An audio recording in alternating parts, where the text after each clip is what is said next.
In today's episode,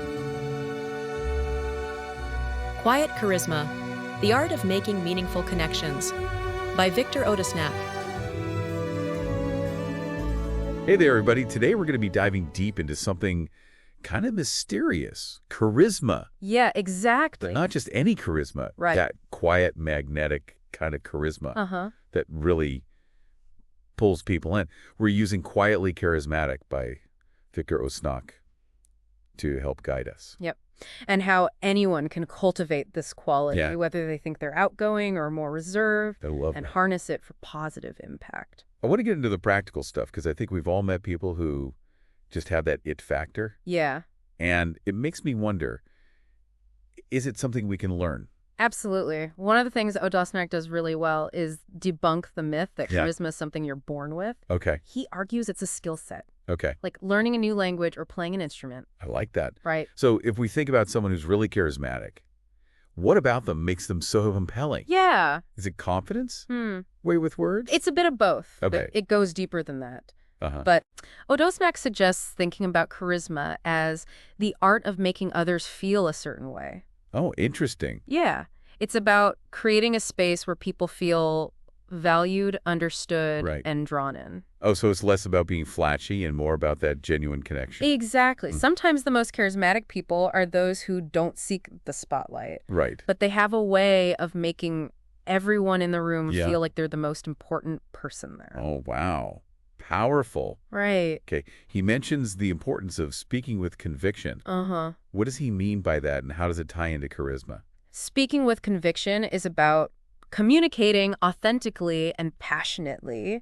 It's about truly believing in what you're saying and letting that passion shine through. You can spot this in great speakers and leaders. Oh, yeah, for sure. Yeah. Yeah. I think I know what you mean. There are speakers who just command attention, not because they're loud or theatrical, but because you can feel the weight of their words.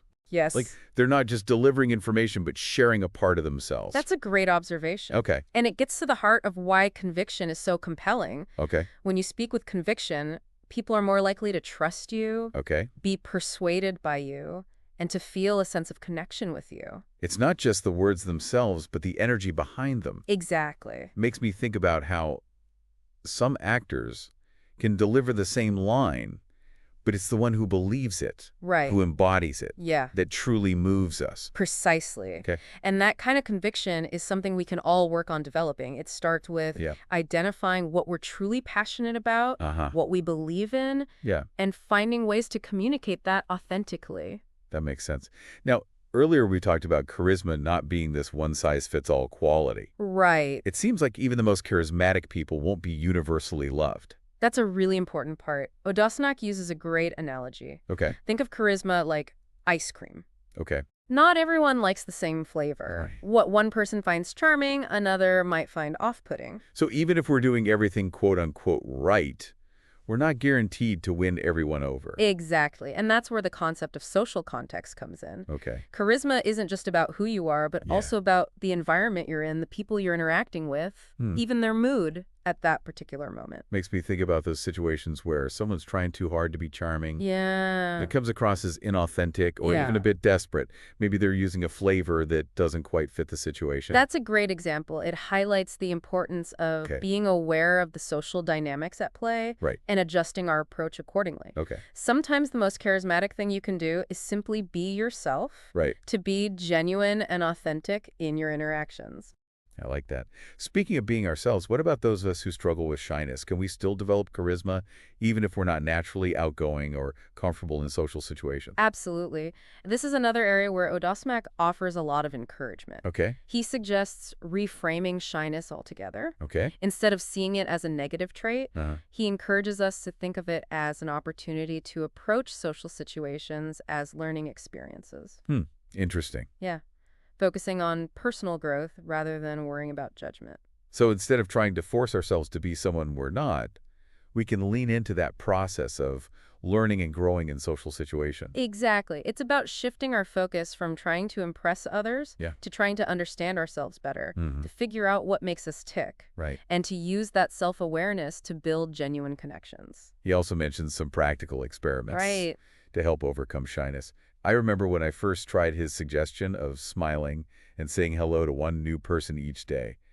I felt so awkward. Yeah. But I kept at it, and it did get easier. That's the key. It's about taking those small steps, even if they feel uncomfortable at first, Yeah. and gradually building our confidence. Odåsnac compares it to climbing a mountain. Oh, okay. Each step, even if it's shaky, brings you closer to the summit. That's a great analogy. Yeah. So it's about embracing the journey, not just focusing on the destination. Right. Are there other practical things we can do to build that social confidence muscle? Joining a club or activity aligned with your interests is another great suggestion. Okay. Yeah, it puts you in a setting where you're automatically surrounded by people who share our passions. Oh, I see. So that takes the pressure off trying to find things to talk about. Right. You already have that common ground established. Exactly. I imagine that can make conversations flow more naturally. Exactly. And as you engage in those conversations, you start to realize most people are just as nervous as you are. That's reassuring. Yeah.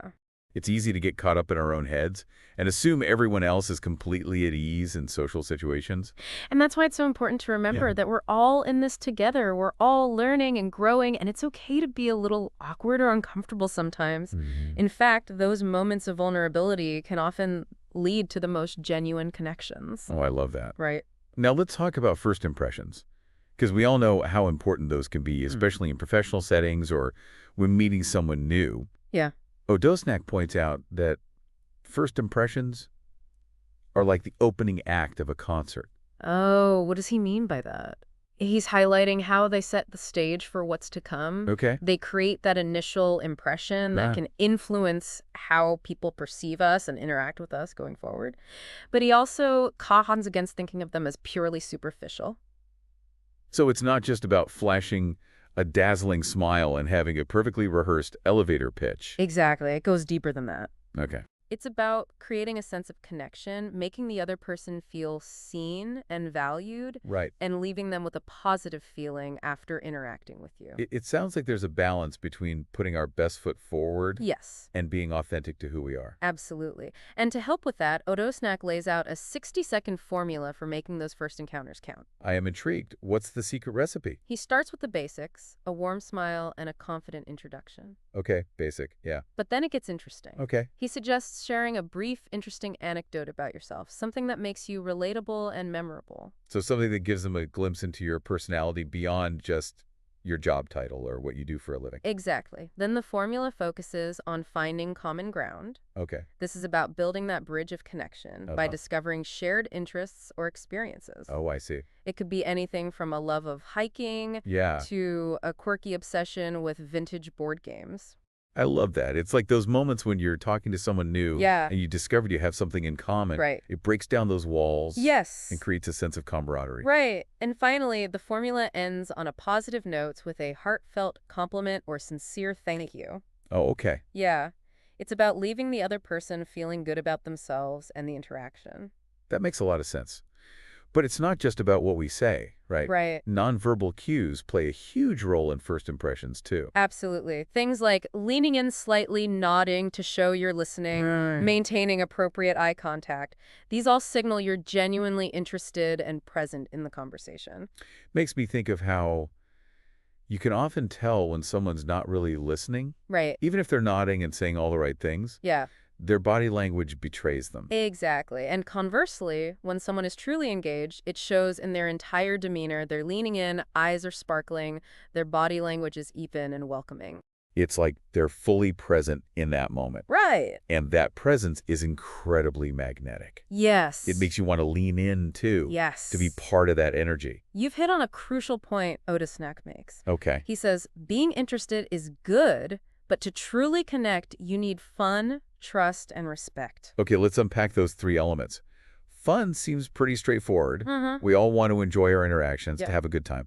What does Odåsnac have to say about incorporating fun into those initial connections? He's not just talking about cracking jokes or being the life of the party. Right. He's talking about creating a lighthearted atmosphere where both people feel comfortable being themselves, where there's a sense of playfulness and genuine enjoyment. So it's about that spark of joy. Right. That comes from connecting with someone on a deeper level. Exactly. Now, trust is a little more complex. Yeah. It's like the foundation of a sandcastle. Without it, everything crumbles. Right. How do we build trust in those initial interactions. Yeah. It seems like it takes time to truly earn someone's trust. It does, but we can lay the groundwork in those first encounters by being authentic, Yeah. by being reliable, and by demonstrating we can be counted on. So it's about following through on our commitments, Right. even small ones, Yeah, and showing up as our genuine selves. exactly. And when it comes to respect, it's about valuing the other person's thoughts, feelings, and boundaries, Uh-huh. even if they differ from our own. It's like that saying, treat others the way you want to be treated. Precisely. Okay. And in a world where people often feel unseen and unheard, Yeah. that simple act of respect can be incredibly powerful. It can make someone feel valued and appreciated, Right. which can go a long way in building a strong connection. This is all starting to paint a really interesting picture of how charisma works in real life. Yeah, It's not just about being charming or having a magnetic personality. right. It's about cultivating these deeper qualities that create genuine connections Uh-huh. and make people feel good about themselves. That's a great observation. Okay. And this leads us to another fascinating aspect. Okay. Odåsnac explores the concept of charismatic mindsets. Okay, now we're getting to the heart of the matter. Yeah. I'm ready to explore these mindsets. Right. What are they and how do they influence our charisma? He outlines 6 core mindsets that can elevate our charisma: self-assurance, integrity, prioritizing genuine connections over approval-seeking, resilience, Yeah. curiosity, and gratitude. These aren't just positive thinking slogans. Right. They're ways of approaching the world that can genuinely enhance our ability to connect with others. Wow, that's a lot to unpack. I'm curious to dive into each of these mindsets and see how they play out in real life. Let's start with self-assurance. Okay. This isn't about arrogance or being overconfident. Right. It's about believing in ourselves, radiating confidence as having that "I've got this" attitude, Okay. even when faced with challenges. It's that quiet inner knowing that you're capable and worthy, which then radiates outwards. Exactly. I can see how that would be attractive to others. People are drawn to those who seem comfortable in their own skin, Yeah. who have that inner strength and resilience. Okay. It makes them feel safe and secure. What about integrity? Mm-hmm. How does that tie into charisma? Integrity is about staying true to your values, even when no one's watching. Okay. It's about doing the right thing, even when it's hard, Yeah. and being honest and transparent in your interactions. So it's about aligning your actions with your words, Yeah, walking the talk, so to speak. precisely. Okay. And that kind of authenticity is incredibly magnetic. People are drawn to those who are genuine Yeah. and trustworthy, Right. who they know they can count on. Now, this next one really resonates with me. Prioritizing genuine connections over approval seeking. Yes. In a world obsessed with social media and external validation, Yeah. it's so easy to get caught up in that chase for likes and followers. It is. Yeah. And Odåsnac emphasizes that true fulfillment comes from nurturing those authentic relationships, those Yeah. connections that feed our souls Yeah. and inspire us to be our best selves. It's about focusing on the quality of our connections, not the quantity. It's like choosing to spend time with a small group of close friends who truly know and love you, Right. rather than trying to impress a room full of strangers. That's a great analogy. Okay. And when we prioritize those genuine connections, Yeah. it frees us from the need for constant approval and validation. It allows us to be ourselves, which, ironically, makes us more attractive to others. So it's a bit of a paradox. Yeah, The more we focus on external validation, the less authentic we become, right. and the less likely we are to form those deep, meaningful connections that bring true happiness. Exactly. Now let's talk about resilience. This one is all about bouncing back from setbacks and viewing challenges as opportunities for growth. Right. It's about having that "I can handle this" attitude even when things get tough. It's like that saying, what doesn't kill you makes you stronger. Right. Yeah. And resilient people don't just survive challenges, they thrive in the face of them. Okay. They learn from their mistakes, Hmm. they adapt to change, Yeah. and they come back stronger than ever. I can see how that kind of resilience would be incredibly attractive. It signals strength and confidence. Right. Which can be very reassuring to others. Yes. Especially in times of uncertainty. Now, on to curiosity. This one seems pretty straightforward. Okay. We all have that innate desire Yeah. to learn and explore. Right. What makes it a charismatic mindset? Odåsnac encourages us to actively cultivate that curiosity, Okay. to ask questions, challenge assumptions, and keep our minds open to new possibilities. Okay. It's about being a lifelong learner, Right. always seeking to expand our horizons and deepen our understanding of the world. It's about having that childlike wonder and enthusiasm for life, that eagerness to learn and grow. Yes. And I could see how that would be contagious. Yeah. When you're around someone who's genuinely curious, Yeah. it makes you want to be curious Yeah, too. exactly. Right. And that shared curiosity Yeah. can create a powerful bond. It can lead to fascinating conversations, new discoveries, and a sense of shared adventure. I like that. And finally, gratitude.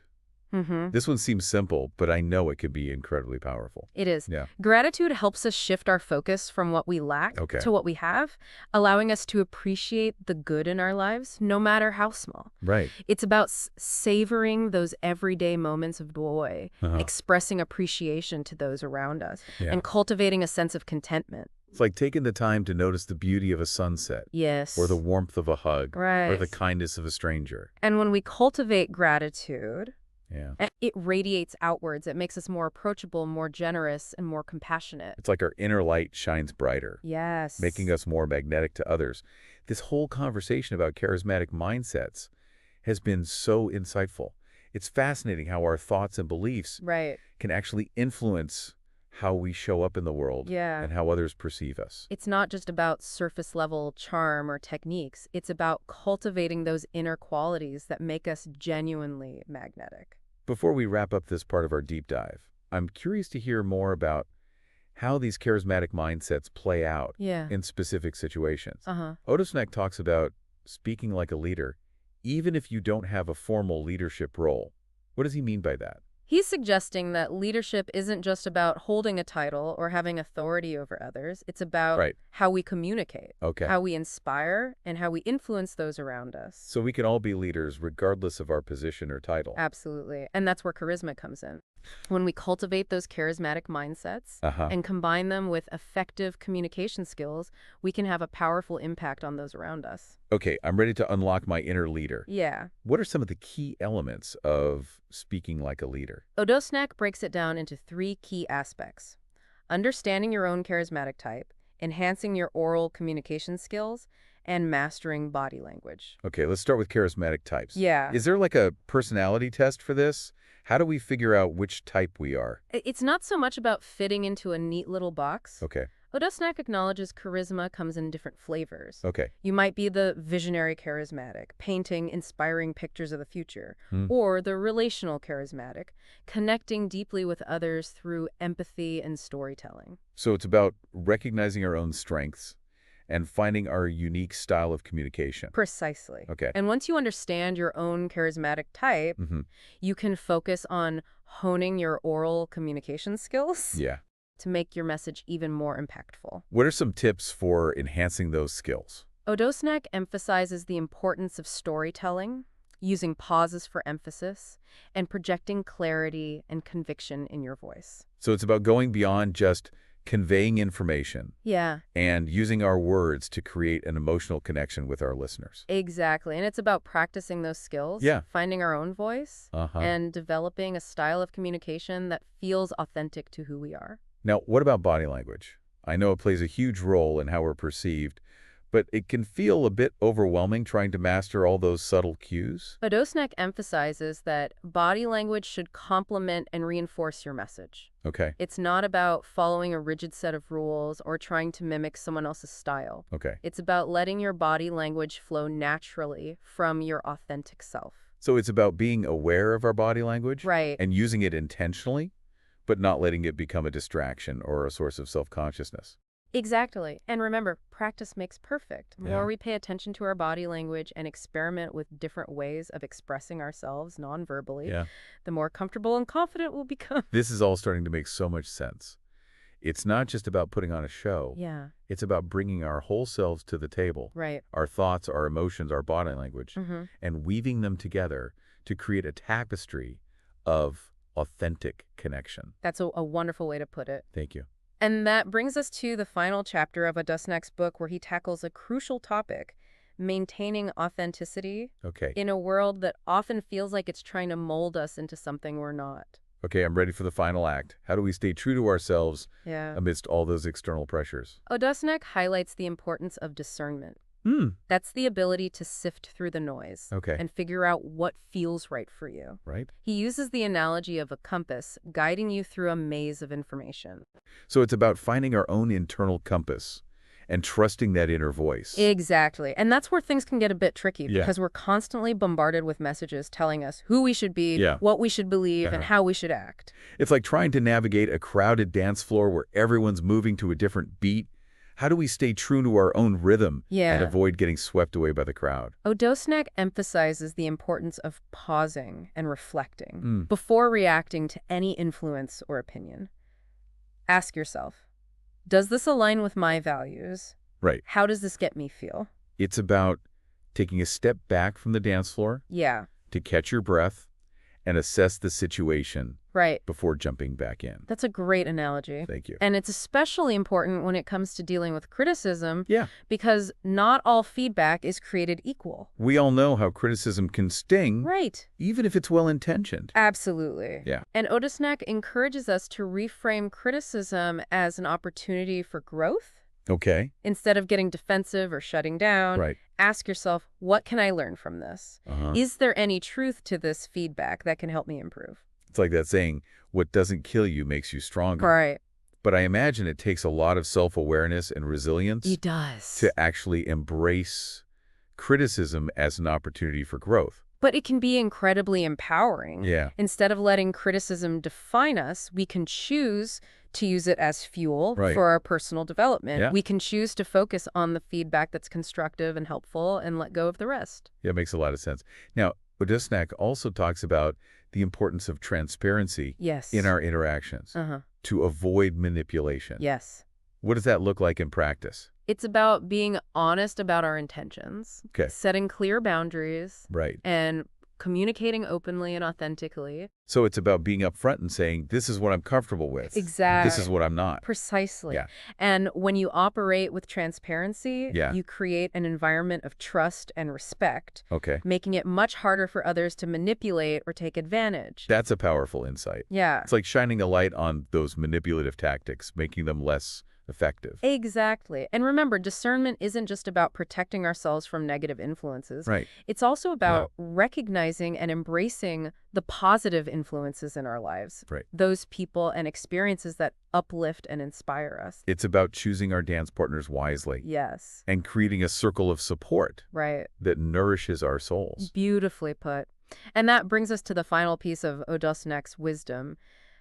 Maintaining authenticity requires constant vigilance. Okay. Because the world is constantly trying to mold us into something we're not. So it's not a one-time fix, Right. but rather an ongoing practice of self-awareness and conscious choice. Precisely. It's about staying connected to our own inner compass, Yeah. even when the winds of change are blowing strong. Right. It's about constantly asking ourselves, who am I? Right. What do I believe in? And how can I live in alignment with my authentic self? Welcome back to our deep dive into charisma.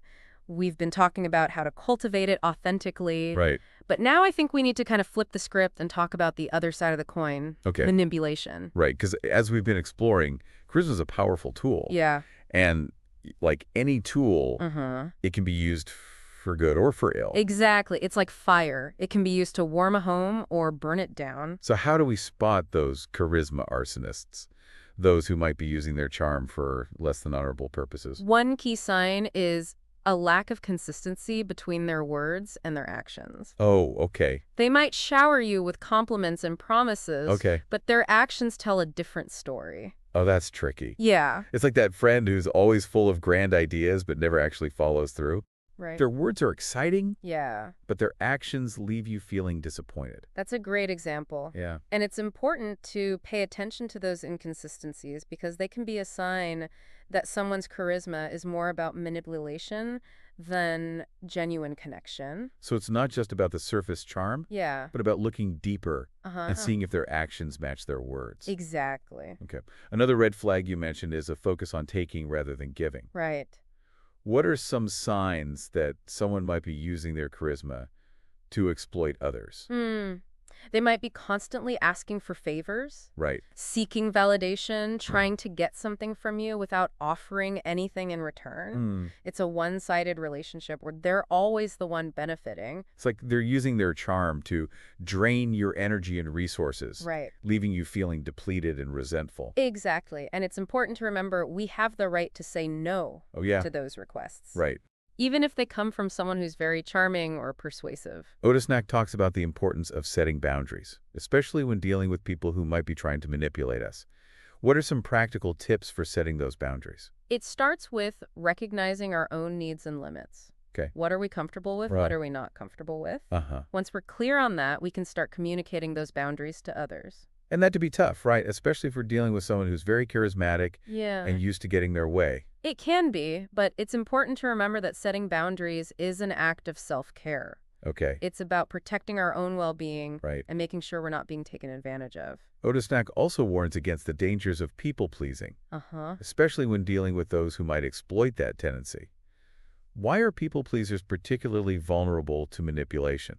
People-pleasers often prioritize the needs and approval of others above their own, which makes them easy targets for manipulation. Oh, okay. They're so focused on making others happy that they neglect their own needs and boundaries. It's like they're constantly trying to fit themselves into a mold that someone else has created for them, rather than embracing their own unique shape. That's a great way to put it. Okay. And that can lead to a lot of resentment and inner turmoil. They might feel like they're always giving but never receiving, which can be incredibly draining. Yeah. So how do we break free from the trap of people-pleasing and reclaim our own power? It starts with self-awareness. Right. Recognizing that we have a tendency to please others is the first step. Yeah. From there, we can start practicing assertiveness, Right. communicating our needs and desires directly and respectfully, even if it means risking disapproval. So it's about finding that balance between being kind and being firm. Exactly. We can still be compassionate and caring, Yes. but we also need to stand up for ourselves. Right. And make sure our own needs are being met. Exactly. And that can take time and practice. It's like learning a new dance. At first, it might feel awkward and uncomfortable, Right. but with practice, it becomes more natural and graceful. This whole conversation about manipulation has been really eye-opening. It's made me realize that charisma can be a double-edged sword. It's important to be aware of both its potential for good and its potential for harm. Absolutely. That's why discernment is so crucial. It's like having a built-in lie detector, helping us spot those inconsistencies and red flags that signal someone might not have our best interests at heart. And to trust our gut instincts. Yeah. If something feels off, it probably is. Right. We shouldn't ignore those inner warning signs, even if the person seems charming Absolutely. or persuasive. Now, let's shift gears a bit and explore another fascinating aspect of charisma that Odåsnac touches upon, the concept of power, and how it can either enhance or diminish our authentic selves. Okay, I'm intrigued. How does power play into this whole charisma equation? Odåsnac points out that power dynamics exist in every relationship, whether it's between a boss and an employee teacher and a student, or even between friends. Right. Yeah. It's like that game of chess we talked about earlier. Each piece has its own power and influence. Right. And understanding those dynamics can change the course of the game. Exactly. And when we're aware of those power dynamics, we can navigate them more consciously and ethically. But power can be intoxicating, can't it? It can tempt us to use it for our own gain, even at the expense of others. That's the danger Odåsnac warns against. Okay. He argues that when we become too focused on acquiring or maintaining power, we risk losing sight of our values and our authentic selves. It's all that saying, power corrupts and absolute power corrupts absolutely. Right, and he emphasizes the importance of staying grounded in our values, even when we're in a position of authority. So it's not about wielding power over others, but rather empowering ourselves and those around us. Precisely. True leadership isn't about dominance, it's about service, inspiring others, and creating a positive impact. It's about using our power to uplift, not to oppress, and to create a more just and equitable world. Exactly. And that's where charisma comes in. Okay. When we use our charisma to connect with others, to inspire them, and to make them feel valued, we're tapping into its highest potential. It's about transforming that power into a force for good Right. and using it to make a difference in the world. Now, Odåsnac also talks about the importance of recognizing our own power, even if we don't hold a formal leadership position. So it's not just about CEOs and politicians. Right. We all have power Yeah. in our own unique ways. Absolutely. We have the power to influence those around us, to make a difference in our communities, and to create positive change in the world. It's about recognizing that each of us has a voice and a role to play. Yeah. And that we don't have to wait for permission to make a difference. And that's where things can get really exciting, because when we embrace our own power and use it wisely, we unlock a whole new level of charisma. It's like that spark of confidence that ignites when we realize we have the ability to make a difference. Exactly. And that confidence can be incredibly magnetic, drawing others to us and inspiring them to tap into their own power as well. This has been such a mind-blowing conversation. I feel like we've peeled back the layers of charisma, revealing its complexities, its potential for good, and its potential for misuse. Right. But ultimately, I'm left feeling hopeful. It seems like we all have the capacity to develop our charisma. I agree. And use it to create positive change. I hope our listeners feel empowered to do just that, to use their own charisma wisely, to create authentic connections, to lead with integrity, and to make a positive impact on the world. Before we move on to our final segment, Okay. I'd love to circle back to a topic we touched upon earlier. Dealing with criticism. It's something we all face, whether in our personal or professional lives. Yeah. And it can be really challenging, especially when it feels personal or unfair. We talked about reframing criticism as an opportunity for growth. Right. But are there any other strategies for dealing with it more effectively? That's a great question. Odåsnac offers some insightful advice on how to navigate criticism gracefully, even when it feels like a punch in the gut. He emphasizes the importance of separating the criticism from our sense of self-worth. So it's about not taking it personally. Exactly. Even if it feels like a personal attack. He uses a helpful analogy. Okay. Think of a mirror. Someone tells you your hair looks messy. It doesn't mean you are messy. Right. It just means your hair needs a bit of attention. That's a great way to reframe it. Yeah. It takes the sting out of the criticism and allows us to see it more objectively. Right. It helps us remember that the criticism is about a specific behavior or action, not about our inherent worth as a person. Right. And once we've separated the criticism from our sense of self, we can then assess its validity. So it's about asking ourselves, is there any truth to this feedback?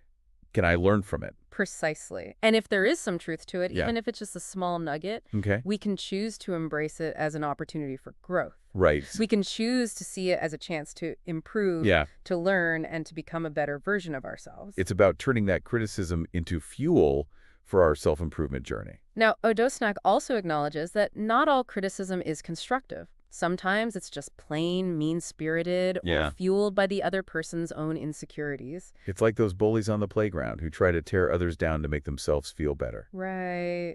Their criticism isn't about helping you grow. It's about making themselves feel superior. Exactly. And in those cases, he suggests setting boundaries and protecting ourselves from those toxic influences. It's about recognizing that we don't have to subject ourselves to that kind of negativity. Right. We have the right to walk away from conversations or relationships that are harmful to our well-being.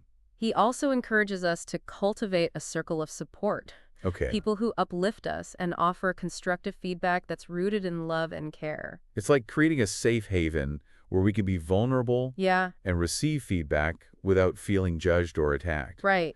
A place where we can trust that the feedback is coming from a place of genuine care and a desire to see us succeed. Now, let's delve into a specific scenario where criticism can be particularly challenging the workplace. Oh, I know that feeling. Yeah. Performance reviews, team meetings, even casual conversations with colleagues can sometimes feel like a minefield of potential criticism. Absolutely. And those workplace dynamics can be tricky to navigate. Right. Because our livelihoods are often at stake. But Odåsnac offers some practical strategies for handling those situations gracefully. Okay, I'm all ears. How do we handle those critical moments without letting them derail our confidence or our career aspirations? He emphasizes the importance of active listening. Okay. Even when we're feeling defensive. So it's about taking a deep breath Yeah. and really trying to understand the other person's perspective, Yes. even if we don't agree with it. Exactly. It's about seeking clarification, Right. asking questions, Huh. and trying to see the situation from their point of view. It's about putting ourselves in their shoes Right. and trying to understand where they're coming from. It's like putting on a pair of empathy glasses, allowing us to see the world through their eyes. And once we've listened and understood, Yeah. we can then respond thoughtfully and assertively. So it's not about just passively accepting the criticism Right. or firing back defensively. Right. It's about finding that middle ground Okay. where we can acknowledge the feedback, Right. offer our own perspective, Yeah. and work toward a resolution. It's like a dance where both partners are listening to the music and moving in sync, Yeah. even if their steps are slightly different. That's a beautiful way to put it. Thank you. And remember, confidence plays a huge role in how we handle criticism. Absolutely. Yeah. If we believe in ourselves and our abilities, those critical jabs won't penetrate as deeply. Right. We'll be able to take the feedback in stride and use it to improve rather than letting it undermine our confidence. Exactly. And that confidence comes from Yeah. knowing our own strengths, Yeah. recognizing our areas for improvement, Yeah. and being open to learning and growing. This has been such a valuable conversation. I'm feeling much more equipped to handle criticism gracefully, Yeah. both in the workplace and in my personal life.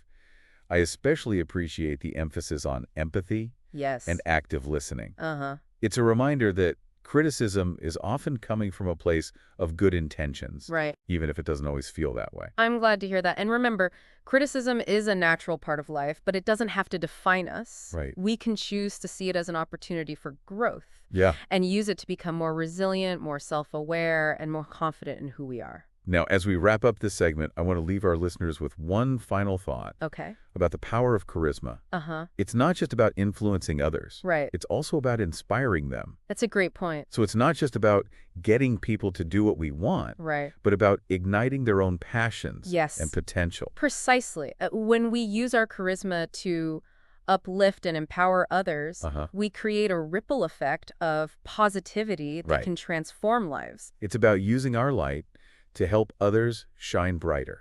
That's a beautiful way to put it. And that brings us to the heart of what makes charisma so compelling. It's not just about personal gain or Right. manipulation. Yeah. It's about creating those connections that make us feel alive, that inspire us to be our best selves, and that leave the world a little bit brighter Right. than we found it.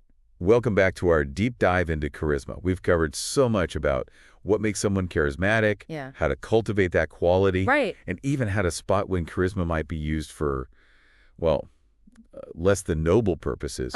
Through it all, I've realized that charisma is so much more than just charm or likability. Yeah, it is. It's about harnessing our inner strengths, connecting with others on a deeper level, Right. and using that connection to make a positive impact. You've captured it perfectly. It's about recognizing that charisma isn't this Yeah. magical quality bestowed upon a select few. It's a set of skills and mindsets that we can all develop and refine. Before we wrap up this deep dive, I'd love to circle back to a topic that's come up a few times. Okay. Quiet charisma. Yeah.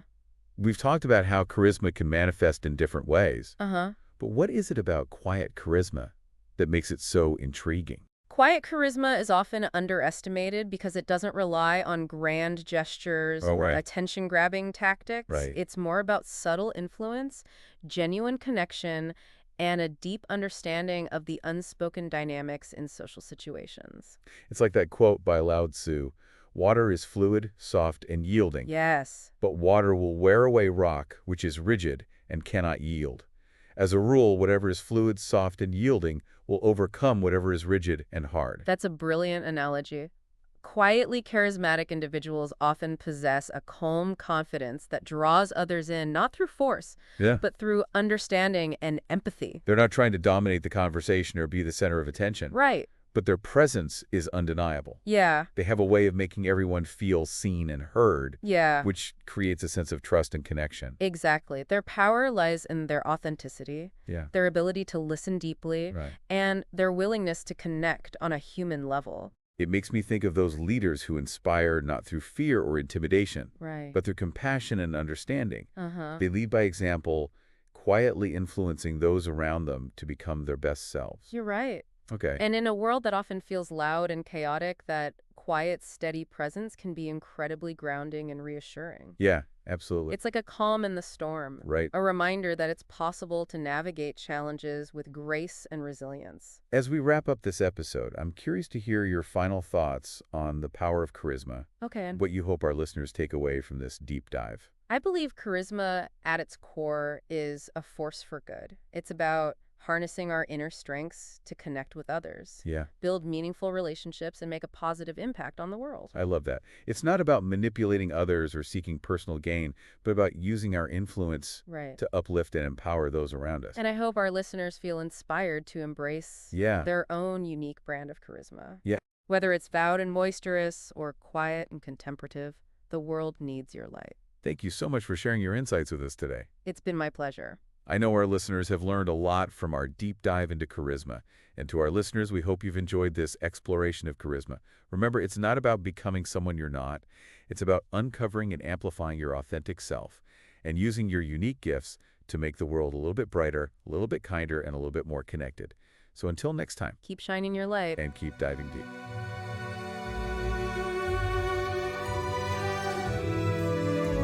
You've listened to our latest episode of Right Here, Right Now